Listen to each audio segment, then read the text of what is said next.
With the recent bloodless fall of the tyrannical Assad Syrian regime, and now with the holiday of Chanukah upon us, it's hard to ignore the parallels of the events that took place several millennia ago in Syria. Yes, in Syria, and the events of today, and their connection to Chanukah. These parallels teach us critical lessons in our lives. What did Syria represent back then, and what it represents today? And with their defeat then and their defeat today, what are we to expect? What comes next? And like everything in life, there's macrocosm, microcosm. Global events also are reflected in each of our personal lives. What are the personal lessons? How can it help us guide us toward a brighter future, both in the Middle East and the world over? So please join me in this discussion, special Chanukah edition. Chanukah in Syria, then and now.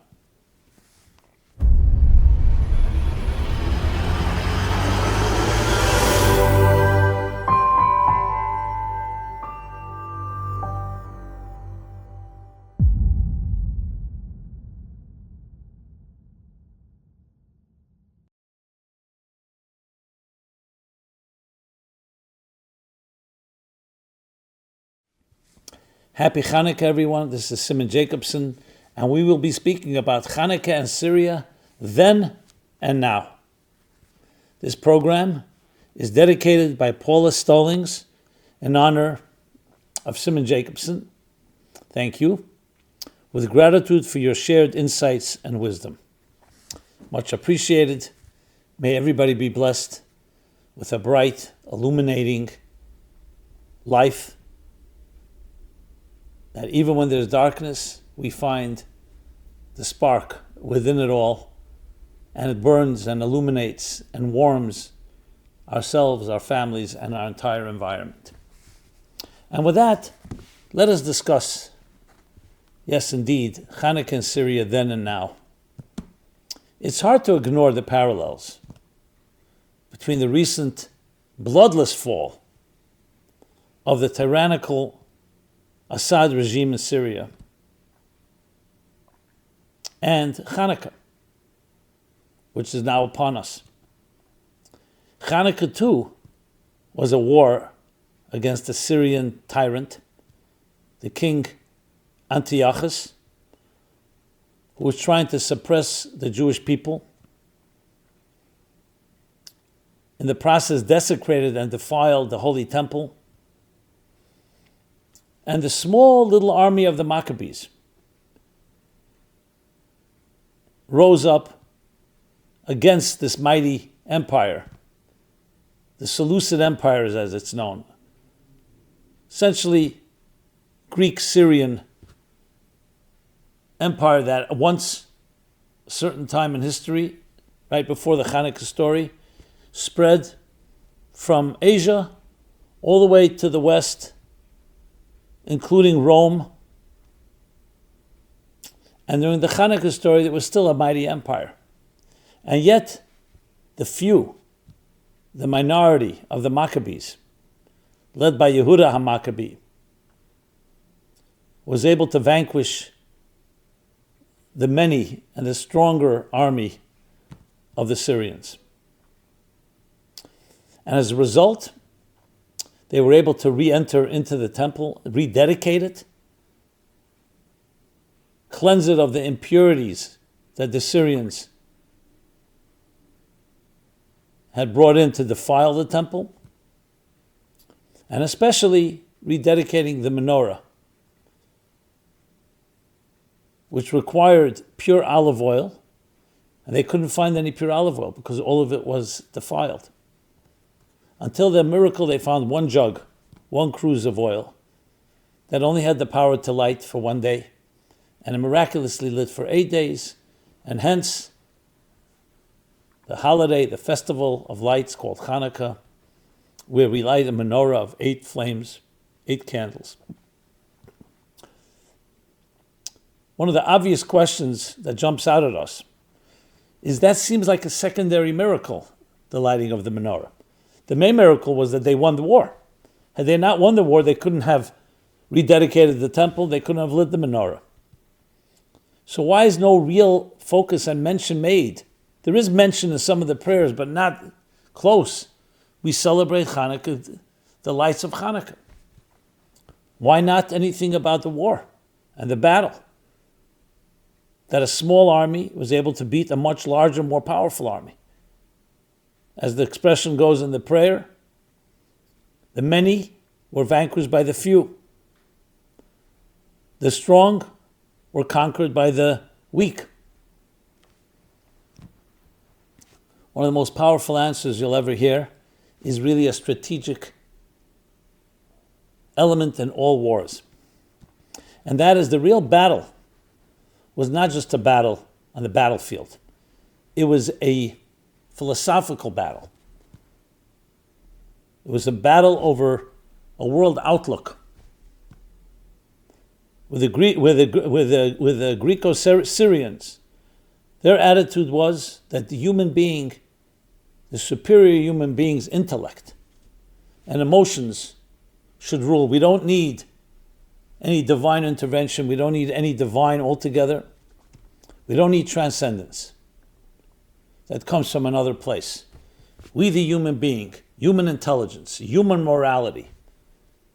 And that's why they went to defile the temple. They wanted to demonstrate, don't bring holiness into the picture.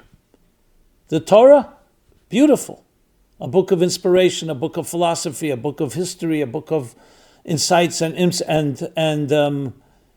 depth. But why are you calling it God's Torah? Why are you associating it with the concept of sanctity? It's human intelligence. Mitzvot, beautiful. Acts of morality. But why are you calling it God's mitzvahs? Why are you calling we sanctify ourselves with your divine mitzvot? Human morality. And that was a philosophy. And the Jewish people opposed that philosophy. They felt that the only way to guarantee morality and to guarantee wisdom is when you are accountable and you have the humility to answer to something greater than yourself. In one word, transcendence. And that's the meaning of pure olive oil. Untouched by human hands. It's pure. And that's precisely what the Syrians came to defile. So the victory of Chanukah was not just a battlefield victory. That was part of it. It was a victory of an approach to life. A methodology, of way to look at life. Do we need to have a higher type of light in our lives? Or whatever human beings can produce is good enough?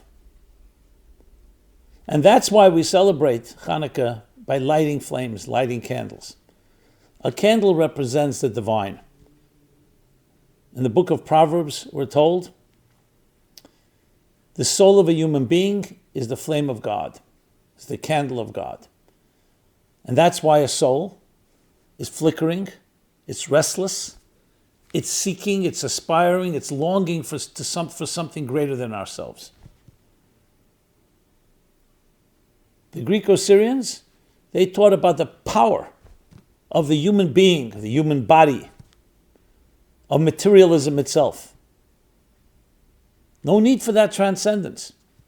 No need to go beyond ourselves. We are the supreme race that can conquer and tame everything around us.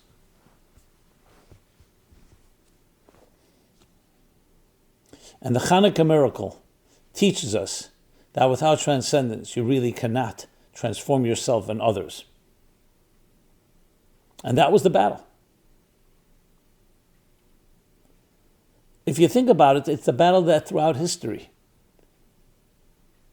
Is it enough to have science, to have open-mindedness, open, free inquiry, using our minds, our rationale, or do we need faith?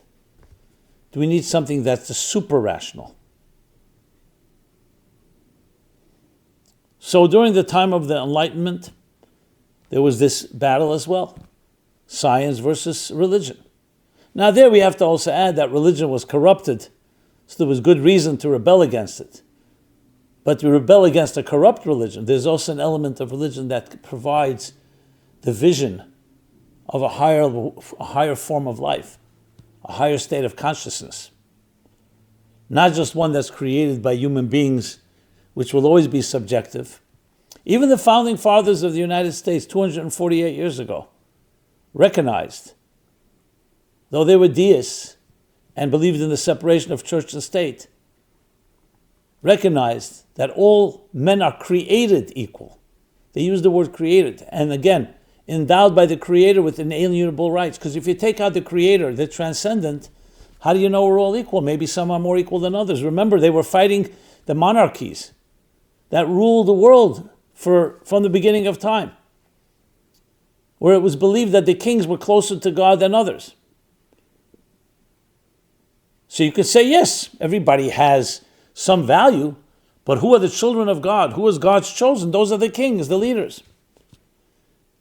They were fighting for a nation, by the people, for the people. Without that type of divinely endowed king that can be corrupt or maybe benevolent, but no, all of us are created equal and all are equally endowed with fundamental rights.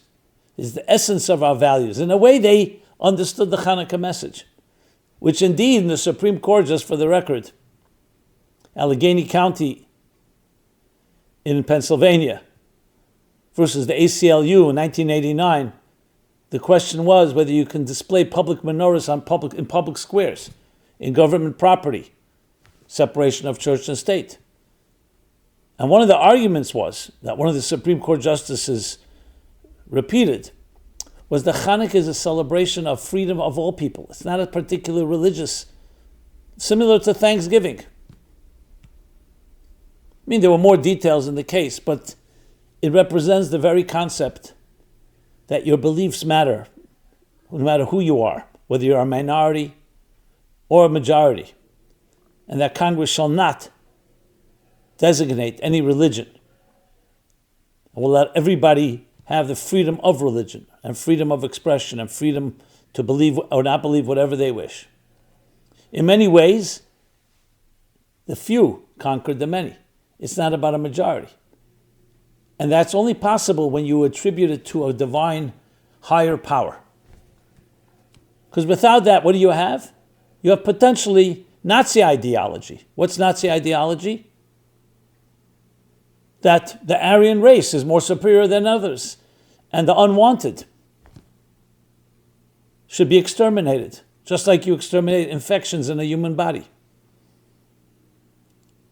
So what's the argument against that? The argument, besides the fact that who are you to make the decision who's wanted, who's unwanted, who's inferior, who's superior, you're playing God. We're all creations of God.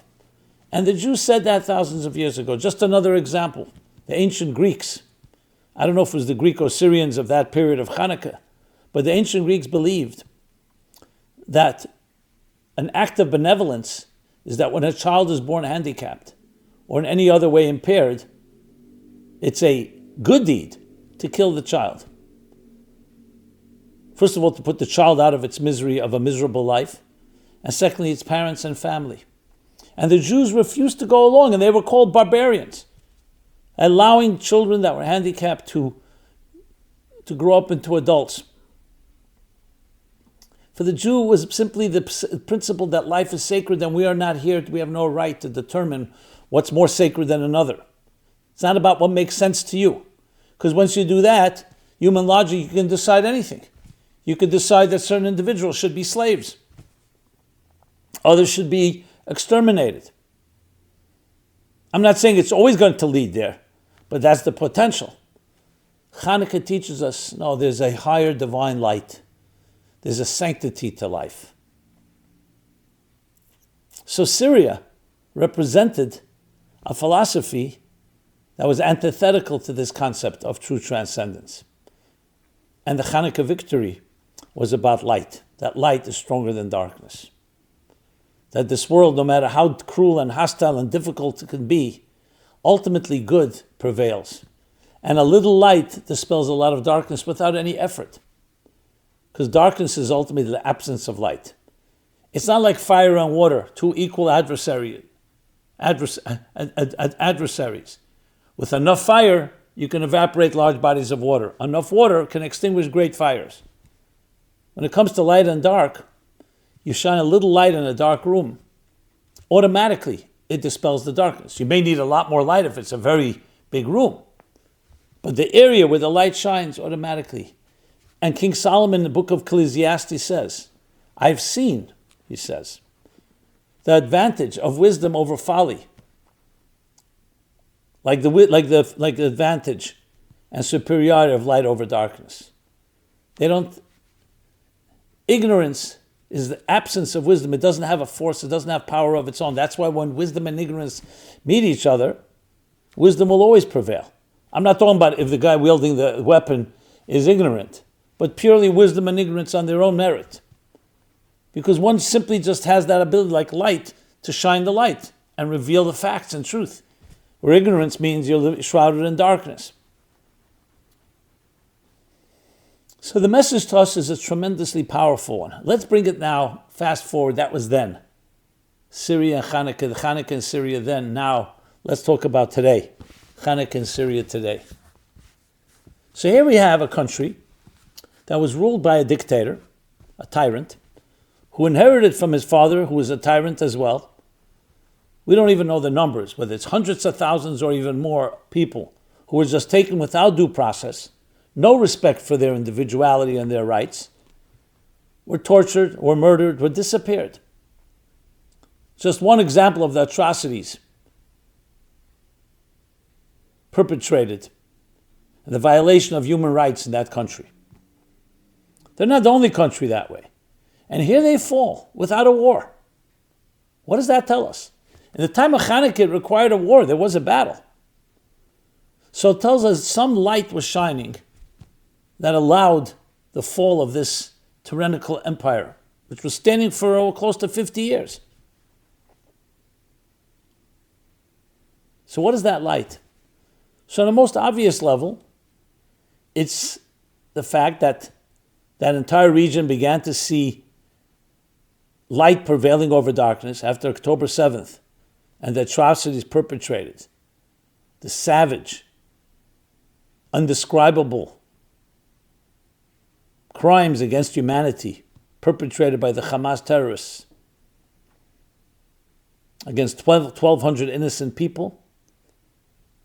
So at the time, that was what dominated, and slowly they were decimated.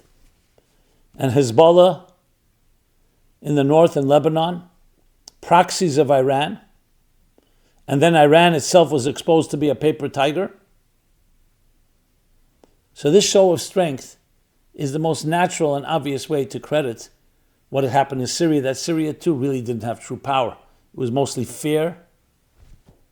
And then when the time came and the rebels rose up, Assad did not have true allies that were ready to protect him.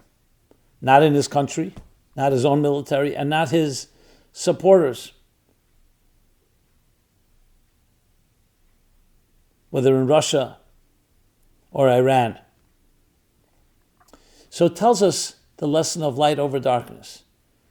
That when you show strength and moral conviction, the other side begins to melt away. And you don't even have to always fight the war. On a deeper level, true morality will only prevail when all of us recognize that we answer to a higher power. What did Abraham teach? He grew up in a pagan world. Yeah, dog eats dog, survival of the fittest, whoever was in power was in control. Very much this philosophy. the Syrian philosophy that I'm describing. Abraham came to recognize at a young age there's something wrong with that. There has to be deeper purpose to life. And he realized it's not the pagan way. It's not creating idols and a God in your image, that we need to submit to a God that created us in God's image. That we're all equal in the eyes of God. We're all created with indispensable value. And therefore, the most important driving force in life should not be greed, serving your self-interest, but should be serving others, love, gratitude, generosity, virtue, justice. And he single-handedly pioneered the values that we cherish so today. But it was an uphill battle at the time. And he taught it to his children, to Ishmael, to Isaac, who in turn taught it to his children, Isaac's children, Esau and Jacob, who would become the ancestors, respectively, Ishmael of the Arab and later Muslim world, Esau of the Western Roman Christian world, and Isaac and Jacob of the Jewish world. And those battles continued to fight as they were fighting then. They continued to fight because Ishmael embraced really the path of war, as did Esau, who became a son-in-law of his, was a warrior, a hunter, experts at survival of the fittest, the most powerful. Jacob, on the other hand, was a scholar, was a student. His focus was transcendence, sincerity, purity, the pure olive oil. So the battles began long before Chanukah, in the home, in the tent of Abraham. And indeed, when you look at the world today, Syria, fast forward, is primarily a Muslim country. Yes, there are Christians, grandchildren of Esau, and they're Christians, Esau, and they're, of course, the majority, as I said, grandchildren of Ishmael. Whether you can directly link them or not, it's another story, but generally speaking. So they understood, they learned the message of Abraham, but they didn't fully integrate it. And that tension continues to remain.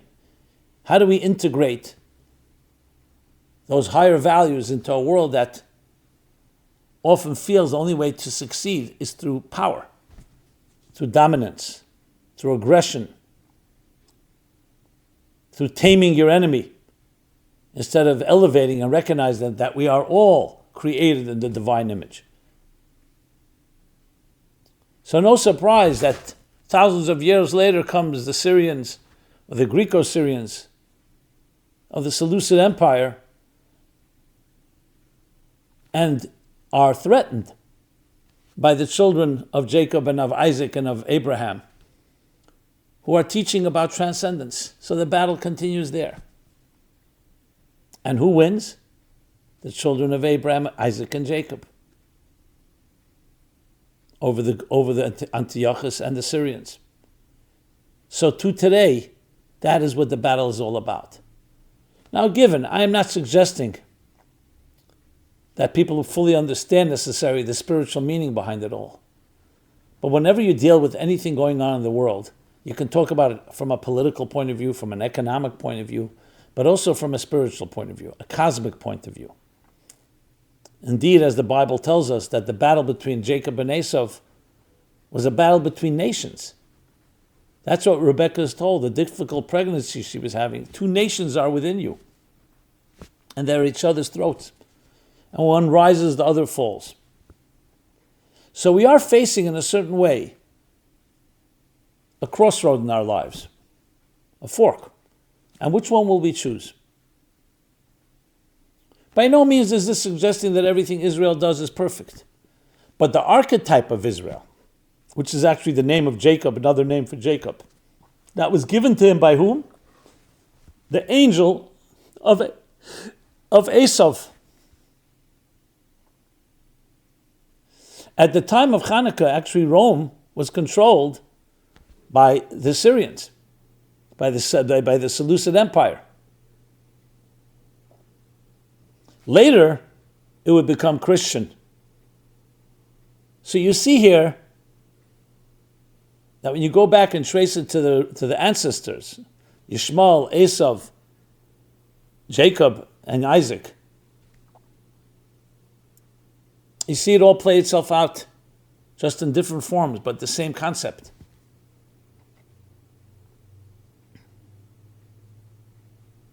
And as a result, you're dealing with this challenge. Ultimately, with the birth of Christianity and then the birth of Islam, God would be introduced or reintroduced, if you wish, into the pagan, first the pagan Romans and then the pagan Arabs. As Maimonides writes, that those religions helped pave the way toward understanding a deeper unity, toward bringing Messiah, to bringing a higher consciousness into the world. But still, the story is not over.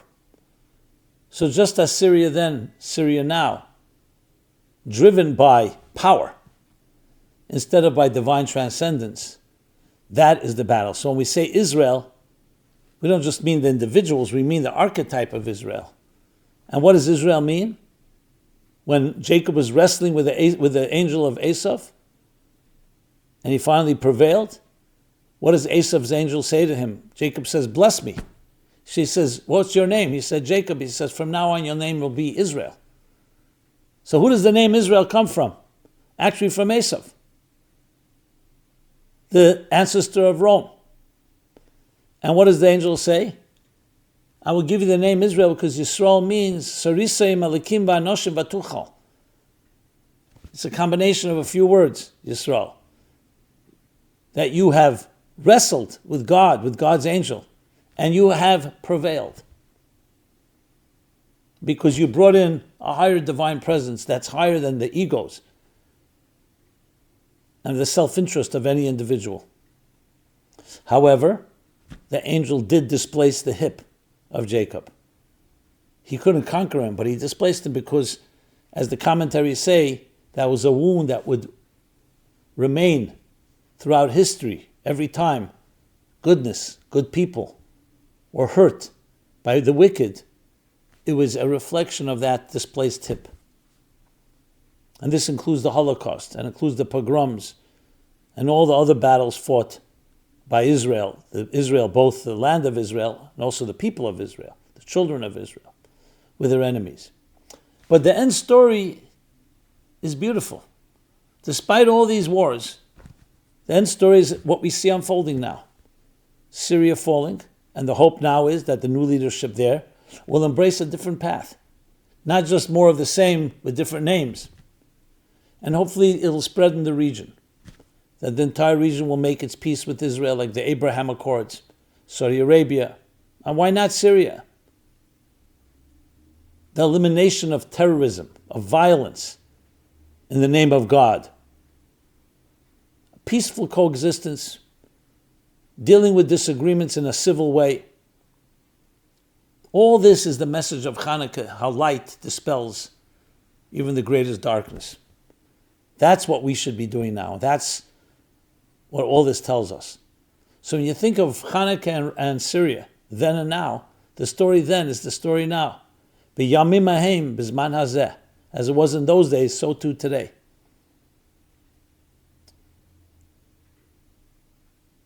So what does that mean for us personally? We all have our battles within us. The selfish voice, the transcendent voice. Should I spend the next few minutes taking care of my own needs or helping another? Every moment of our lives, we have those two choices. Should I remain shrouded in darkness, which means darkness means self-contained entity, not recognizing the value of others around me? Or do I bring light into the world? Am I part of the problem, the darkness, or am I part of the solution, the light? So that choice is every moment. Will you be a participant? Will you continue to perpetuate darkness, ignorance, confusion, cluelessness, or will you initiate light? It's a choice that we have, and we have both voices within us. And they battle. The message of Chanukah is, even though one voice may be very powerful, may have a stronger army, more military, more weapons, more money, but spirit is always more powerful than the material. Not necessarily in pure quantity, but quality is always stronger than quantity. That there is a spark of light, a spark of hope in each one of us and in the entire world. And when we ignite that flame, it dispels darkness. And we've seen it time and again. Remember the fall of the Soviet Union in 1990? It too was bloodless. And many different analysts explain how that happened. But there are things when you keep teaching a message, like Abraham taught back then, close to 3,800 years ago, a message of truth, a message of equality, a message of human rights, of integrity, of sincerity, virtue, justice, tzedakah, charity, kindness, that ultimately prevails.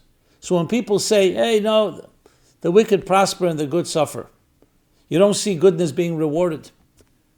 You may not see it that moment, but look in history. Today, Abraham, the pioneer of monotheism, pioneer of these values, you have more than half of the world that directly associates with Abraham. And I'm quoting now the 2.5 billion Christians, the 1.8 billion Muslims. Jews are just 14, 15 million large. But it also affected the East. And it continues to affect the world's consciousness. So the light of Chanukah prevailed and continues to prevail. So the lesson to us is look for the light. There's always light, even in the darkest corners. So even here after October 7th, and it was a dark day, the death of more Jews in one day than since the Holocaust. And the Holocaust was a dark period. Look ahead. The ember remained burning. Yes, just an ember, but it's burned. Renaissance, resurrection,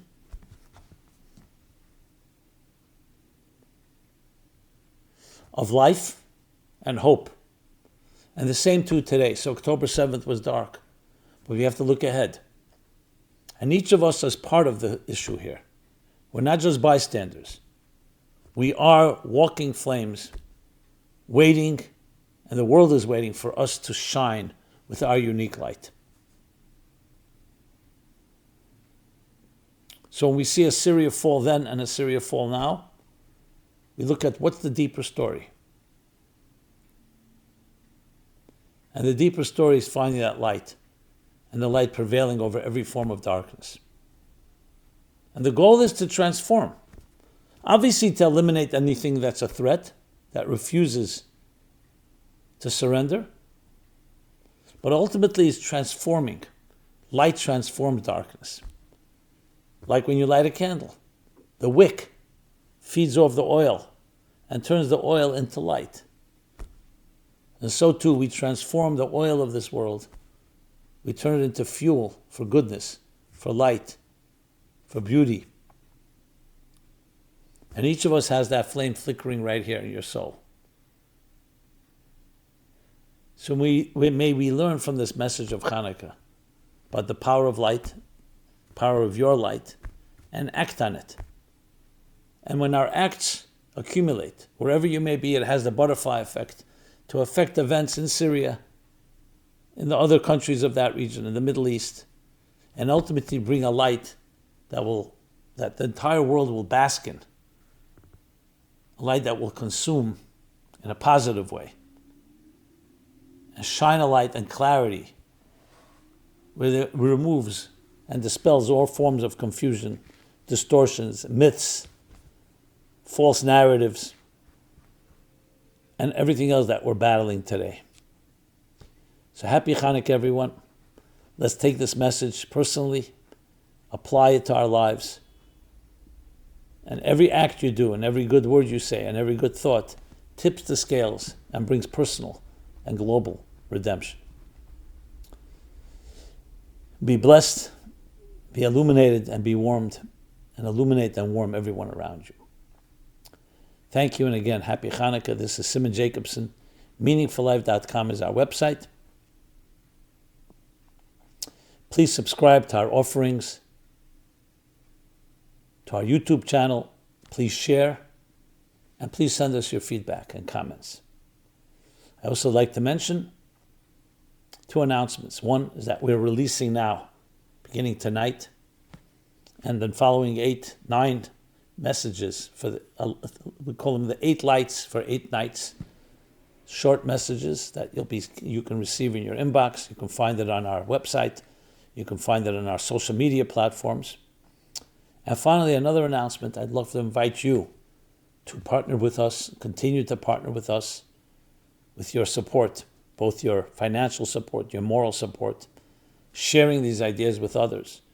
So go to meaningfullife.com/donate, and please contribute generously to the light that we are trying to bring together to transform the world and create a true paradigm shift. There you can see in the links what we've accomplished and what we plan to accomplish, many exciting projects ahead of us to bring the message to as many people as possible and to transform as many lives as possible. Thank you again.